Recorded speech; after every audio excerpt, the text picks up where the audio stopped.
On m'a demandé de présenter un petit peu, de parler un petit peu de comment être concret et pertinent.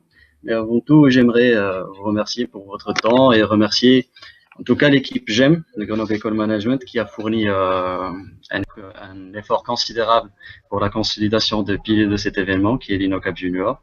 J'aimerais aussi remercier toutes les parties prenantes, la CASMAT, Xerox, Minatech, l'ambassade des États-Unis.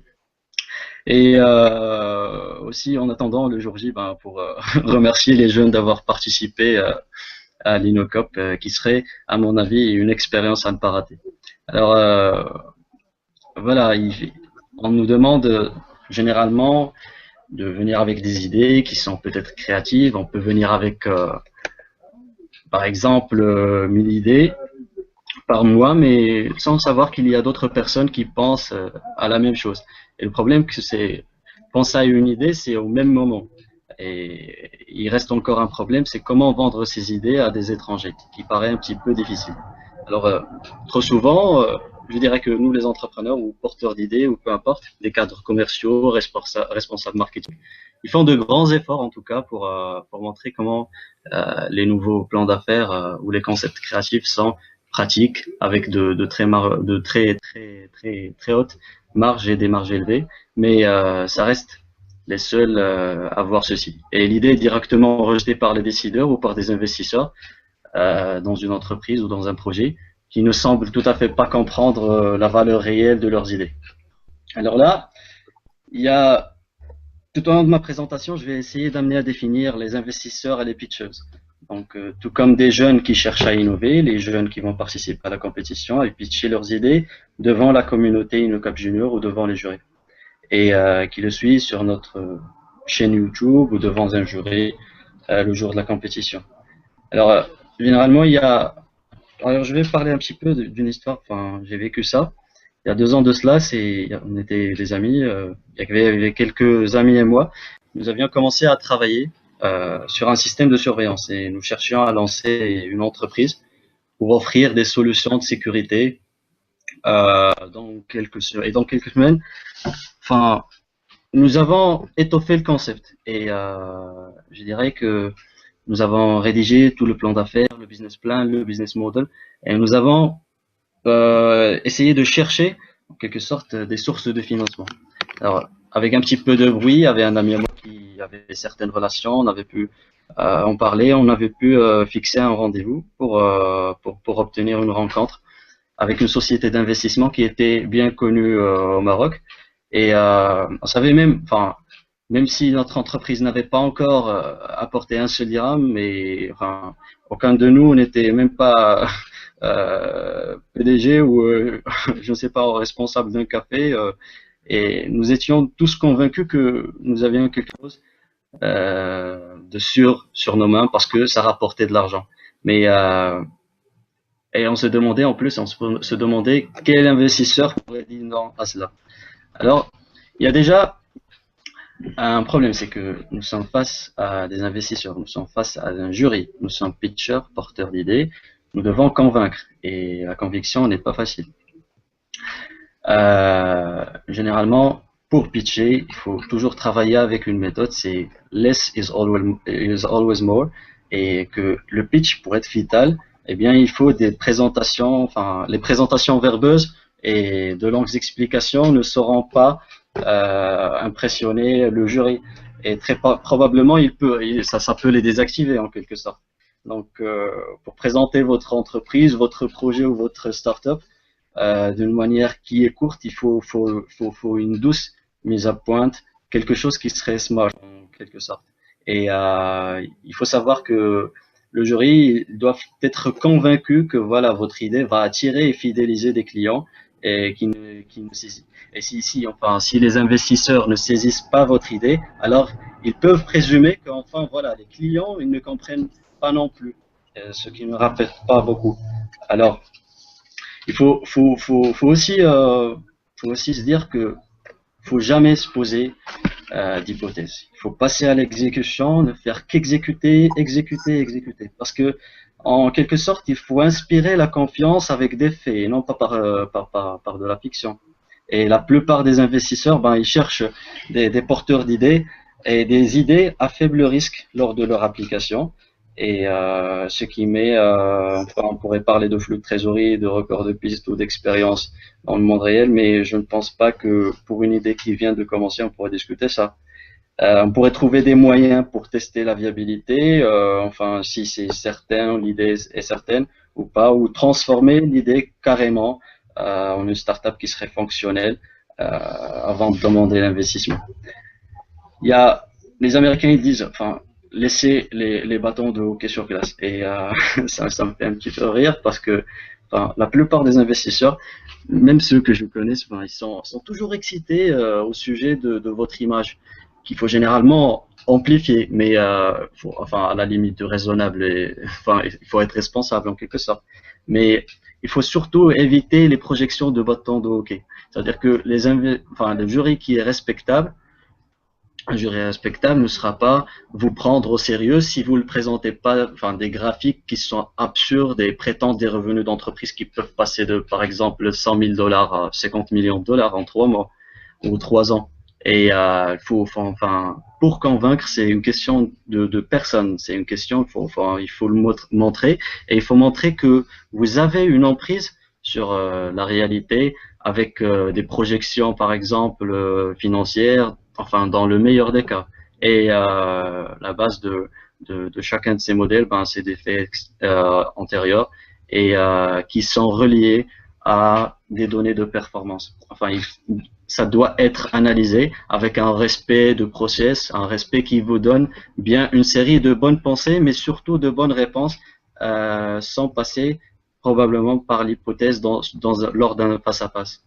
Et faut aussi, enfin, je prends que des petites phrases, mais il faut savoir aussi que, bon, enfin, c'est un message direct pour les jeunes, pour les porteurs d'idées.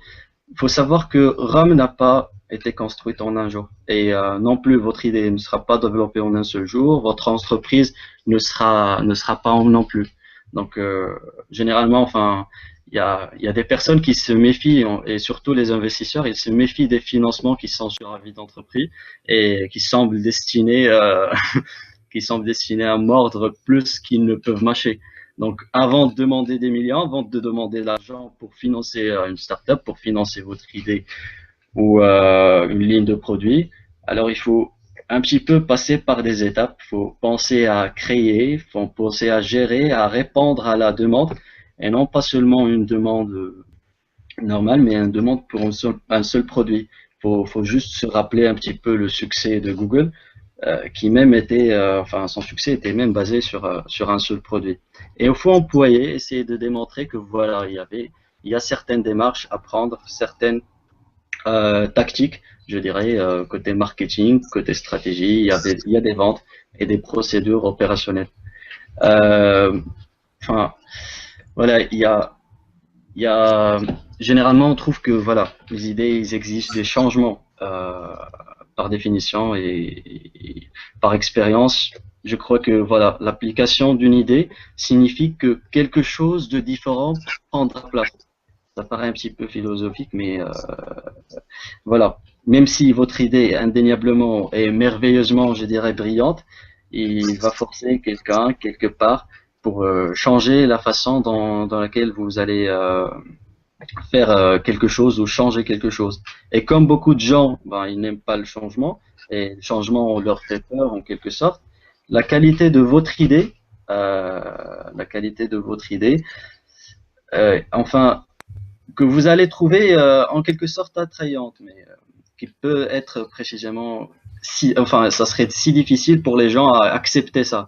Et certaines personnes, ils craignent enfin le changement, donc ils structurent leur vie autour d'un environnement et qu'ils essaient au maximum d'éviter d'autres environnements.